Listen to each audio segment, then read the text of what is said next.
நான் பல் துலக்குகிறேன், நீ பாத்திரங்களை புதுப்பிக்கிறாய். நான் செய்தித்தாளில் செய்திகளை சேகரிக்கிறேன், நீ வீட்டில் குப்பைகளை பெருக்குகிறாய். நான் உடலை சுத்தம் செய்கிறேன், நீ ஆடைகளின் அழுக்குகளை பிரித்துக் கொண்டிருக்கிறாய். நான் பசியார வயிற்றை நிரப்புகிறேன், நீ பாத்திரங்களில் நீரை நிரப்புகிறாய். நான் அலுவலகம் கிளம்புகிறேன், நீ பிள்ளைகளை சீருடையில் அனுப்பிவிட்டு என் முறைக்காக காத்திருக்கிறாய். நான் இரவு வீடு திரும்புகிறேன், நீ இன்னும் திரும்பவில்லை சமையலறையிலிருந்து. நான் தூங்கச் செல்கிறேன், நீ கதவின் தாழ்பால்களையும் எரியும் மின்விளக்குகளையும் பிள்ளைகளின் போர்வைகளையும் சரிபார்த்து விட்டே வந்து படுக்கையில் விழுகிறாய்.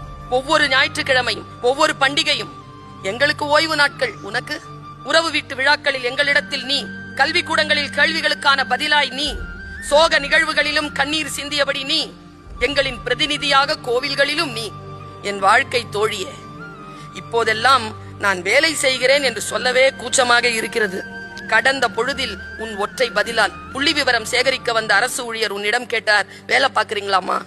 உன் பதில், இல்லைங்க, நான் வீட்டில் சும்மாதான் இருக்கேன்.